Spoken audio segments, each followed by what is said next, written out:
नमस्कार विद्यार्थियों, मैं वेद तिवारी। आप सभी का हमारे चैनल वेद भूषण तिवारी में हार्दिक स्वागत है।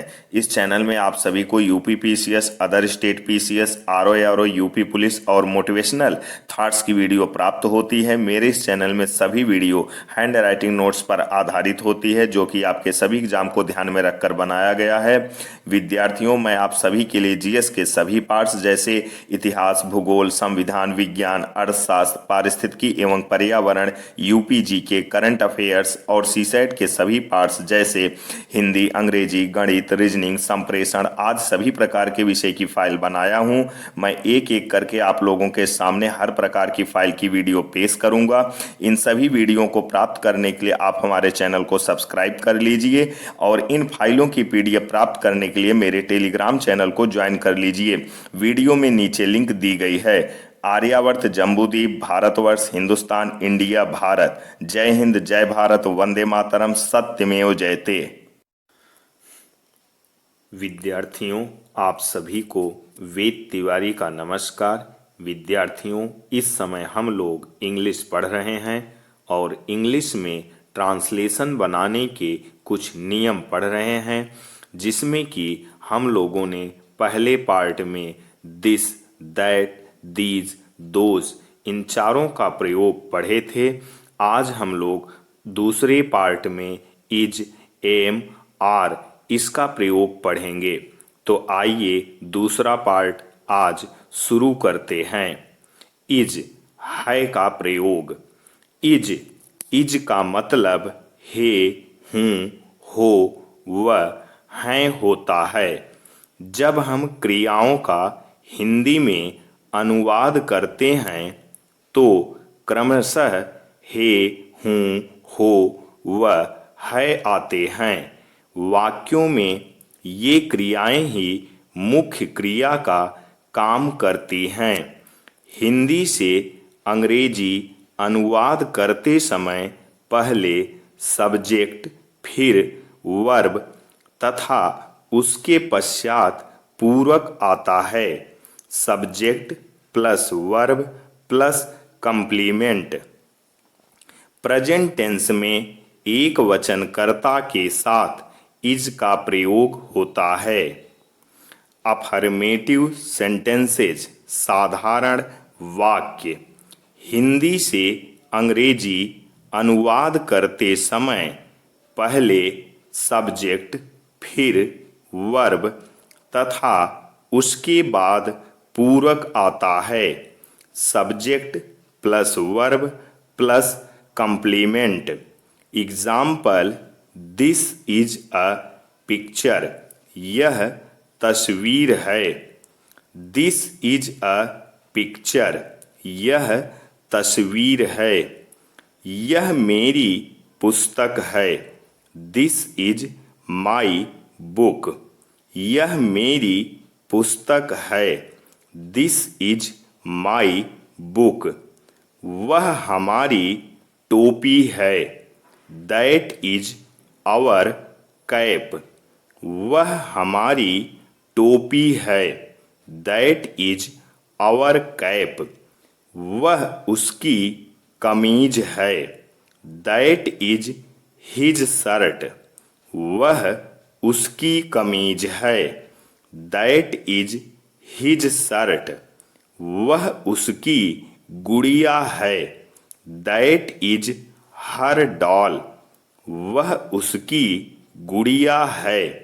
That is her doll. Negative sentences नकारात्मक वाक्य। इनका अनुवाद करते समय इज के बाद नॉट लगाते हैं। शेष नियम अफर्मेटिव सेंटेंस के ही लागू होते हैं। एग्जाम्पल, वह कुर्सी नहीं है। That is not a chair, वह कुर्सी नहीं है। That is not a chair. वह पुस्तक नहीं है। That is not a book, वह पुस्तक नहीं है। That is not a book. यह खिलाड़ी नहीं है। This is not a player, यह खिलाड़ी नहीं है। This is not a player, यह कुर्सी नहीं है। This is not a chair, यह कुर्सी नहीं है। This is not a chair, यह पेन नहीं है। This is not a pen, यह पेन नहीं है। This is not a pen. Interrogative sentences, प्रश्नवाचक वाक्य। क्या से शुरू होने वाले वाक्यों को प्रश्नवाचक वाक्य कहते हैं। इनके अंत में प्रश्नवाचक चिन्ह होता है। इनके प्रारंभ में इज आता है। शेष नियम अफर्मेटिव सेंटेंस के समान ही लागू होते हैं। एग्जाम्पल, क्या वह पुस्तक है।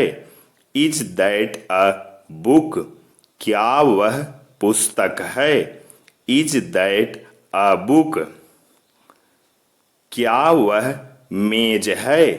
इज दैट अ टेबल, क्या वह मेज है। Is that a table. क्या वह आम है। इज दैट अ मैंगो, क्या वह आम है। Is that a mango. क्या यह कुर्सी है। इज दिस अ चेयर, क्या यह कुर्सी है। Is this a chair. क्या यह कलम है। इज दिस अ पेन, क्या यह कलम है। Is this a pen. अब छठवां एम हूँ का प्रयोग। अब हम लोग एम के बारे में पढ़ेंगे कि एम का प्रयोग किस तरीके से किया जाता है। एम हूँ का प्रयोग। एम का मतलब हूँ होता है। हिंदी से अंग्रेजी अनुवाद करते समय पहले सब्जेक्ट, फिर वर्ब तथा उसके पश्चात पूरक आता है। Subject plus verb plus complement. Present tense में आई के साथ एम का प्रयोग होता है। अफर्मेटिव सेंटेंसेज, साधारण वाक्य। Subject plus verb plus complement. Example, मैं खिलाड़ी हूँ। I am a player. मैं खिलाड़ी हूँ। I am a player. मैं अध्यापक हूँ। I am a teacher. मैं अध्यापक हूँ। I am a teacher. मैं लेखक हूँ। I am a writer. मैं लेखक हूँ। I am a writer. मैं नेता हूँ। I am a leader. मैं नेता हूँ। I am a leader. मैं लड़का हूँ। I M a boy. मैं लड़का हूँ। I am a boy. Negative sentence, नकारात्मक वाक्य। इनका अनुवाद करते समय एम के बाद नॉट लगाते हैं। शेष नियम अफर्मेटिव सेंटेंस के ही लागू होते हैं। एग्जाम्पल, मैं खिलाड़ी नहीं हूँ। I am not a player. मैं खिलाड़ी नहीं हूँ। I am not a player. मैं अध्यापक नहीं हूँ। I am not a teacher. मैं अध्यापक नहीं हूँ। I am not a teacher. मैं लेखक नहीं हूँ। I am not a writer. मैं लेखक नहीं हूँ। I am not a writer. मैं नेता नहीं हूँ। I am not a leader.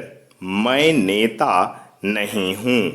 I am not a leader. मैं लड़का नहीं हूँ। I am not a boy. मैं लड़का नहीं हूँ। I am not a boy. Interrogative sentences क्या से शुरू होने वाले वाक्यों को प्रश्नवाचक वाक्य कहते हैं। इनके अंत में प्रश्नवाचक चिन्ह होता है। इनके प्रारंभ में ही एम आते हैं। शेष नियम अफर्मेटिव सेंटेंस के समान ही लागू होते हैं। एग्जाम्पल, क्या मैं खिलाड़ी हूँ? Am I a player? क्या मैं खिलाड़ी हूँ? Am I a player?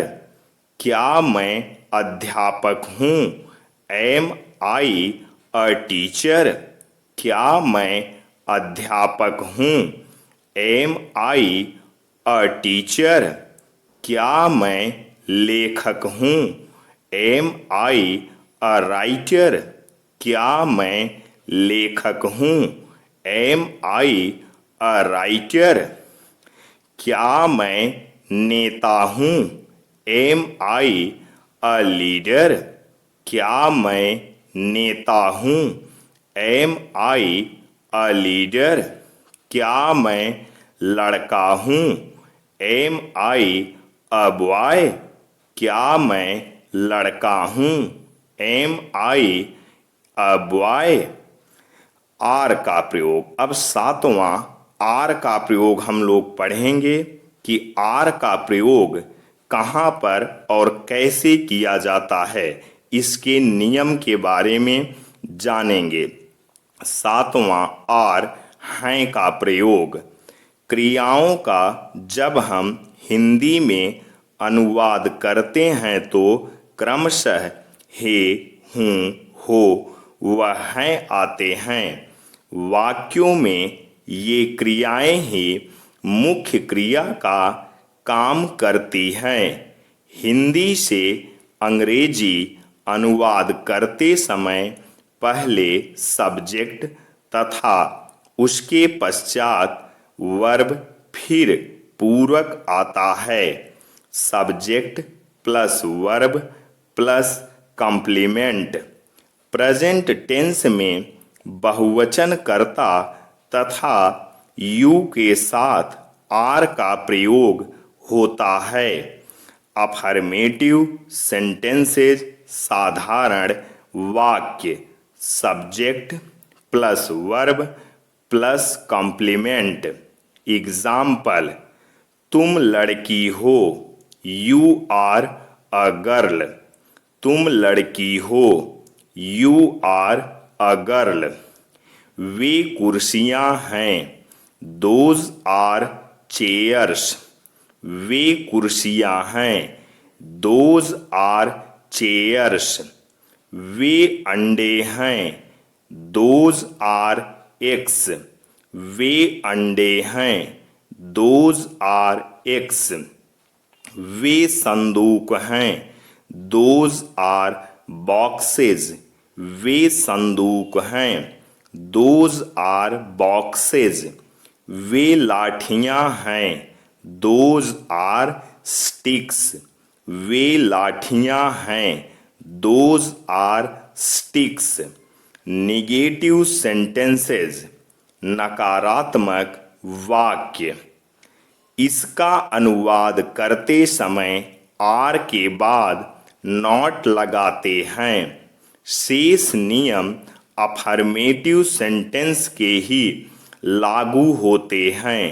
Example, वे लड़कियां नहीं हैं। They are not girls. तुम कमरे में नहीं हो।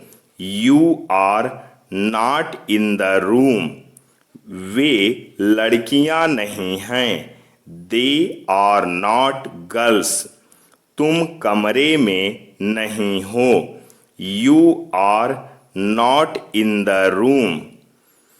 वे खिलाड़ी नहीं हैं। They are not player. वे खिलाड़ी नहीं हैं। They are not player. वे मेरी पुस्तकें नहीं हैं। Those are not my books. वे मेरी पुस्तकें नहीं हैं। Those are not my books. वे आम नहीं हैं। Those are not mangoes. वे आम नहीं हैं। Those are not mangoes. Interrogative sentences प्रश्नवाचक वाक्य।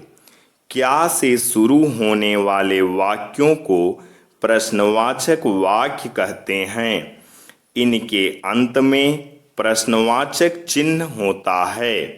इनके प्रारंभ में ही आर आते हैं। शेष नियम अफर्मेटिव सेंटेंस के समान ही लागू होते हैं। एग्जाम्पल, क्या तुम लड़की हो। Are you a girl. क्या तुम लड़की हो। Are you a girl. क्या वे पेंसिलें हैं। Are those pencils. क्या वे पेंसिलें हैं। Are those pencils. क्या वे पुस्तकें हैं। Are those books. क्या वे पुस्तकें हैं। Are those books. क्या ये काली गाय हैं। Are these black cows. क्या ये काली गाय हैं। Are these black cows. क्या ये कुर्सियां हैं। Are these chairs. क्या ये कुर्सियां हैं। Are these chairs. तो विद्यार्थियों, आज हम लोग दूसरे पार्ट में इज, एम, आर का प्रयोग पढ़े हैं। अब इसके आगे हम लोग, जिसमें कि हम लोग दूसरे पार्ट में इज, एम, आर का प्रयोग पढ़े थे, आज तीसरे पार्ट में ए और एन का प्रयोग पढ़ेंगे। तो आइए वीडियो शुरू करते हैं। एक का प्रयोग। ए का अर्थ है कोई एक या एक। यह एक वचन सिंगुलर नंबर की जातिवाचक संज्ञा कॉमन नाउन से पहले आता है। Example, a boy, a girl, a pen, a horse, a chair, a table, etcetera. Savitri के पास एक पेन है। Savitri has a pen. Savitri के पास एक पेन है। Savitri has a pen. Mohan के पास एक मेज है। Mohan has a table. Mohan के पास एक मेज है। Mohan has a table. Ram के पास एक कुर्सी है। Ram has a chair. Ram के पास एक कुर्सी है। Ram has a chair. यह कुर्सी है। This is a chair. यह कुर्सी है। This is a chair. वह घोड़ा है। That is a horse. वह घोड़ा है। That is a horse. A के प्रयोग के लिए यह आवश्यक है कि उसके पश्चात आने वाले नाउन या एडजेक्टिव का पहला अक्षर व्यंजन यानी कॉन्सोनेंट हो, अर्थात ए, ई, आई, ओ, यू यानी वावेल्स में से कोई न हो। जब किसी शब्द के शुरू में ओ हो और उसका उच्चारण ओ न होकर वह हो, तो उस शब्द के पहले ए का प्रयोग होता है। Example, a one eyed man, a one eyed man, a one rupee note, a one rupee note. यदि किसी शब्द के पहले यू हो और उसका उच्चारण यू हो तो वहां पर आर्टिकल ए का प्रयोग होता है। A university, a useful work, a union, a European. A university, a useful work, a union, a European.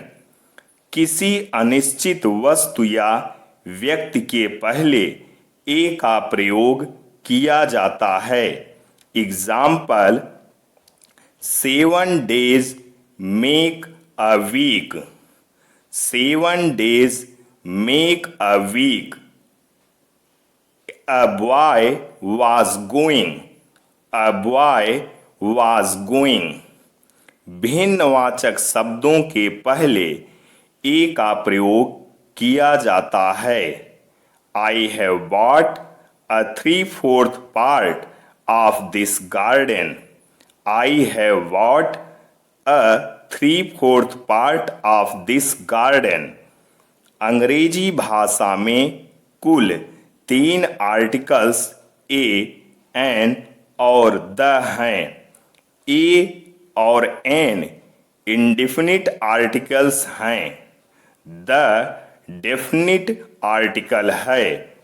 ए और एन का प्रयोग इंडेफिनिट आर्टिकल की तरह होता है और द का प्रयोग डेफिनिट आर्टिकल की तरह होता है।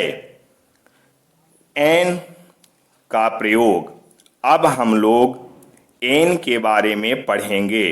9 एन, एक का प्रयोग। एन का अर्थ भी कोई एक या एक है। इसका प्रयोग ऐसे नाउन यानी संज्ञा या एडजेक्टिव यानी विशेषण से पहले किया जाता है जिसका पहला अक्षर स्वर यानी वावेल हो, अर्थात ए, ई, आई, ओ, यू में से कोई एक हो। Example, an umbrella, an enemy, an undergraduate, an S, an owl, an ornament, an inkpot, an egg, an hour, a apple, an elephant. एक बार फिर से देखते हैं। An umbrella, an enemy, an undergraduate, an S, an owl, an ornament, an inkpot, an egg, an hour, an apple, an elephant etcetera. यहाँ गलती से a apple लिख दिया गया है। An apple, an elephant etcetera. Meera के पास एक छाता है। Meera has an umbrella. Meera के पास एक छाता है। Meera has an umbrella. मैंने सर्कस में एक हाथी देखा। I saw an elephant in the circus। मैंने सर्कस में एक हाथी देखा। I saw an elephant in the circus। मुझे सेब दो। Give me एन एप्पल, मुझे सेब दो। Give me an apple. An elephant is a big animal. An elephant is a big animal. There is an egg in the basket. There is an egg in the basket. He works in an office. He works in an office. Come after an hour. Come after an hour. He gave the boy an apple. He gave the boy an apple. An का प्रयोग उन शब्दों के साथ भी करते हैं जो एच से प्रारंभ होते हैं लेकिन जिनमें एच मूक रहता है और उसके पीछे का वावेल बोला जाता है। एग्जाम्पल, जयपाल एक ईमानदार व्यक्ति है। Jaipal is an honest man. Jaipal एक ईमानदार व्यक्ति है। Jaipal is an honest man. वह एक अवैतनिक सचिव है। He is an honorary secretary. वह एक अवैतनिक सचिव है। He is an honorary secretary. उन्हें मानदेय मिलता है। He gets an honorarium. उन्हें मानदेय मिलता है। He gets an honorarium.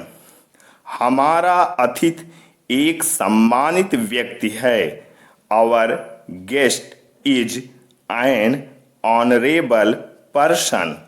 हमारा अतिथि एक सम्मानित व्यक्ति है।